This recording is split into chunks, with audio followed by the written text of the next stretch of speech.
क्या आपने कभी किसी पौधे को हमारी तरह सांस लेते देखा है?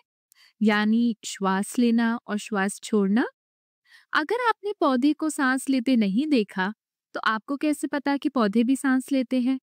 जैसे हमारे पास फेफड़े होते हैं सांस लेने के लिए, वैसे ही पौधों में भी कुछ विशेष संरचनाएं होती हैं, जो उन्हें वातावरण के साथ गैसों का आदान प्रदान करने में मदद करती हैं। आज हम इस वीडियो में जानेंगे कि अलग-अलग पौधे और प्राणी किस प्रकार हवा अंदर लेते हैं और बाहर छोड़ते हैं। सबसे पहले एक जरूरी फर्क समझते हैं, श्वसन और सांस लेना यानी कि श्वासन में। सांस लेना यानी पर्यावरण के साथ गैसों का आदान प्रदान। श्वसन यानी अधिकतर मामलों में ऑक्सीजन का उपयोग करके ग्लूकोज को तोड़कर ऊर्जा बनाना। इसे कोशिकीय श्वसन कहते हैं। यानी जब कोई जीव ऑक्सीजन अंदर लेता है और कार्बन डाइऑक्साइड बाहर छोड़ता है, इसे सांस लेना कहते हैं। तो जमीन पर उगने वाले पौधे कैसे सांस लेते हैं? इसका जवाब है उनकी पत्तियां।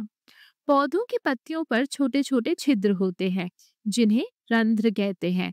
इस चित्र में आप देख सकते हैं, ये है रंध्र। जब रंध्र खुले होते हैं तो गैसों का आदान प्रदान होता है, और जब वो बंद होते हैं तो ये प्रक्रिया रुक जाती है। रंध्र का खुलना और बंद होना द्वार कोशिकाओं द्वारा नियंत्रित किया जाता है। रंध्र छिद्र ही वो स्थान है जहां से गैसों का आदान प्रदान होता है। पौधों में गैसों का आदान प्रदान क्यों जरूरी है? प्रकाश संश्लेषण के लिए पौधों को कार्बन डाइऑक्साइड चाहिए, जो रंध्र के माध्यम से पत्तियों में प्रवेश करती है। इस प्रक्रिया में ग्लूकोज बनता है और ऑक्सीजन उप उत्पाद के रूप में बनती है, जो रंध्र से बाहर निकलती है। दिन में जब सूर्य का प्रकाश होता है, कार्बन डाइऑक्साइड रंध्र से अंदर जाती है, ऑक्सीजन रंध्र से बाहर आती है। लेकिन जब पौधों को ऊर्जा चाहिए, दिन और रात दोनों समय, तो वो ग्लूकोज का उपयोग श्वसन के लिए करता है, जिसमें ऑक्सीजन की जरूरत होती है। ये ऑक्सीजन भी रंध्र से ही अंदर प्रवेश करती है और श्वसन के बाद कार्बन डाइऑक्साइड बाहर निकलती है। कुछ कार्बन डाइऑक्साइड का उपयोग पौधा फिर से ग्लूकोज बनाने के लिए भी करता है। अब सोचिए, द्वार कोशिकाएं क्यों रंध्र को बंद करती हैं? इसका जवाब आप बाद में सोचिए। अब आते हैं पानी में रहने वाले जीवों पर। जलचर जीव वो ऑक्सीजन कहाँ से लाते हैं? अगर आपने एक्वेरियम देखा हो तो उसमें छोटे छोटे बुलबुले उठते हुए देखे होंगे, जिसका मतलब है कि पानी में हवा डाली जा रही है, क्योंकि छोटे एक्वेरियम में विलय ऑक्सीजन कम होती है। लेकिन समुद्र और महासागर जैसे बड़े जल स्रोतों में पानी में स्वाभाविक रूप से ऑक्सीजन और कार्बन डाइऑक्साइड खुली होती है। पानी की सतह पर तैरने वाले पौधों में पत्तियों का ऊपर वाला हिस्सा, जो पानी से बाहर होता है, रंध्र युक्त होता है, जबकि पानी के अंदर वाला हिस्सा रंध्र रहित होता है।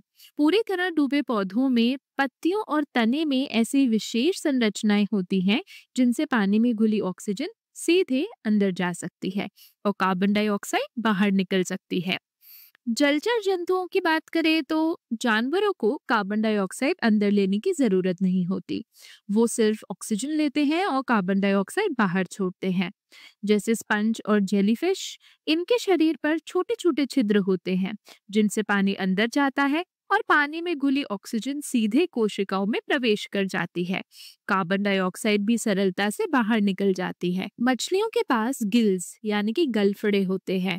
पानी मुंह से अंदर जाता है, क्लोम से होकर निकलता है, और इस दौरान ऑक्सीजन रक्त में प्रवेश करती है तथा कार्बन डाइऑक्साइड पानी में मिलकर बाहर चली जाती है।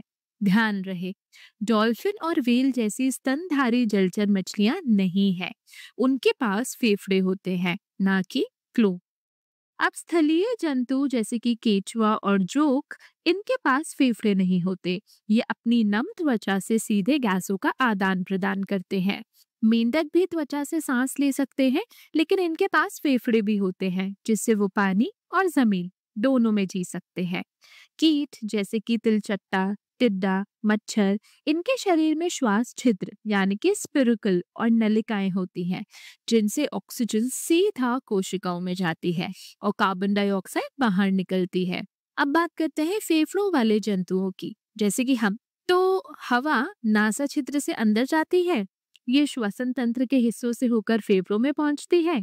फेफड़ों में छोटे छोटे वायु कोश यानी कि कूपिकाएं होती हैं, जहां ऑक्सीजन रक्त में जाती है और कार्बन डाइऑक्साइड रक्त से बाहर आकर सांस के साथ निकल जाती है।